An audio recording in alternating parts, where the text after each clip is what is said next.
ಕೊಡಗು ಜಿಲ್ಲೆಯಲ್ಲಿ ಕಳೆದ ಹಲವು ದಿನಗಳಿಂದ ನಿರಂತರವಾಗಿ ಮಳೆಯಾಗಿದ್ದು ಅಲ್ಲಲ್ಲಿ ಅನಾಹುತಗಳು ಕೂಡ ಸಂಭವಿಸುತ್ತಿತ್ತು. ಆದರೆ ಇದೀಗ ಕಳೆದ 2 ದಿನಗಳಿಂದ ಮಳೆ ಕೊಂಚ ಬಿಡುವು ನೀಡಿದ್ರು.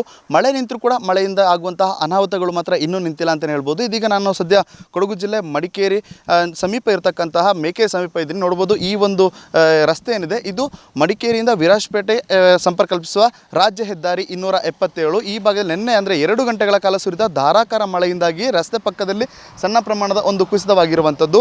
ಈ ದೃಶ್ಯಗಳಲ್ಲಿ ನೋಡ್ತಾ ಇರ್ಬೋದು. ಈ ಒಂದು ರಸ್ತೆಯಲ್ಲಿ ಪ್ರತಿನಿತ್ಯ ಕೂಡ ಸಾವಿರಾರು ಸಂಖ್ಯೆಯಲ್ಲಿ ವಾಹನಗಳು ಸಂಚಾರವನ್ನು ಮಾಡುವಂಥದ್ದು. ಇದು ಮುಖ್ಯವಾಗಿ ಕೇರಳಕ್ಕೆ ಕೂಡ ಸಂಪರ್ಕವನ್ನು ಕಲ್ಪಿಸುವ ರಾಜ್ಯ ಹೆದ್ದಾರಿಯಾಗಿದೆ.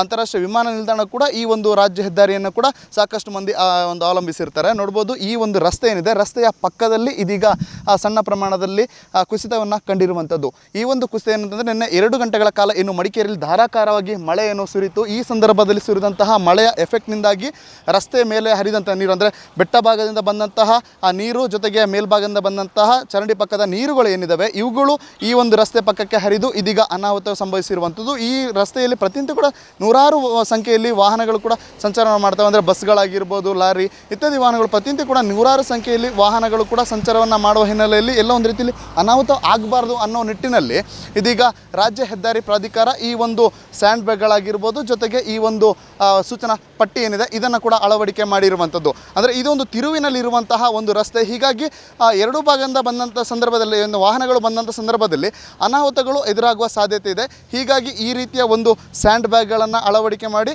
ಜನರಿಗೆ ಒಂದು ಎಚ್ಚರಿಕೆ ನೀಡುವ ನಿಟ್ಟಿನಲ್ಲಿ ಈ ಒಂದು ಸೂಚನಾ ಫಲಕದ ರೀತಿಯಲ್ಲಿ ಈ ಥರ ಮಾಡಿರುವಂಥದ್ದು. ಇನ್ನು ಈ ಭಾಗದಲ್ಲಿ ನೋಡ್ತಾ ಹೋಗ್ಬೋದು. ಈ ಒಂದು ರಸ್ತೆಯ ಪಕ್ಕ ಏನಿದೆ ಇದು ರಸ್ತೆ ಏನಿದೆ ಈ ಒಂದು ರಸ್ತೆಯಲ್ಲಿ ಪ್ರತಿನಿತ್ಯ ಕೂಡ ನೂರಾರು ವಾಹನಗಳು ಸಾಗೋದ್ರಿಂದ ಎಲ್ಲೋ ಅನಾಹುತಗಳಾಗಬಾರ್ದು ಅನ್ನೋ ನಿಟ್ಟಿನಲ್ಲಿ ಈ ರೀತಿಯ ಮುಂಜಾಗ್ರತಾ ಕ್ರಮವನ್ನು ತೆಗೆದುಕೊಂಡಿರುವಂಥದ್ದು.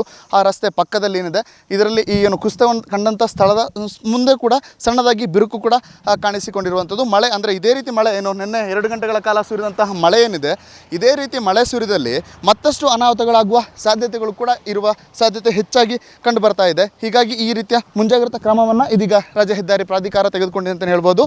ಇನ್ನು ಕೊಂಚ ಮಟ್ಟಿಗೆ ಜಿಲ್ಲೆಯಲ್ಲಿ ಮಳೆ ಕಡಿಮೆ ಆಗಿದೆ. ಮಳೆ ಕಡಿಮೆ ಆದರೂ ಕೂಡ ಈ ರೀತಿಯ ಅವಾಂತರಗಳು ಇನ್ನೂ ಕೂಡ ನಡೀತಾ ಇರುವಂಥದ್ದು. ಈ ಸದ್ಯ ಈಗ ಸ್ಯಾಂಡ್ ಬ್ಯಾಗ್ಗಳನ್ನ ಹಾಕಿ ಎಚ್ಚರಿಕೆಯನ್ನು ನೀಡುವ ನಿಟ್ಟಿನಲ್ಲಿ ರಾಜ್ಯ ಹೆದ್ದಾರಿ ಪ್ರಾಧಿಕಾರ ಈ ರೀತಿಯ ಮುಂಜಾಗ್ರತಾ ಕ್ರಮವನ್ನು ತೆಗೆದುಕೊಂಡಿದೆ. ಒಂದು ವೇಳೆ ಇದೇ ರೀತಿಯ ಮಳೆ ಮುಂದುವರೆದಲ್ಲಿ ಇನ್ನಷ್ಟು ಅನಾಹುತಗಳಾಗುವ ಸಾಧ್ಯತೆ ಕೂಡ ಇರುವಂಥದ್ದು. ವಿಡಿಯೋ ಜರ್ನಲಿಸ್ಟ್ ಚಿತನ್ ಕೌಂಡಿನ ಜೊತೆ ಲೋಹಿತ್ ಮಾಗುಲುಮನೆ, ಕೊಡಗು ಚಾನಲ್, ಮಡಿಕೇರಿ.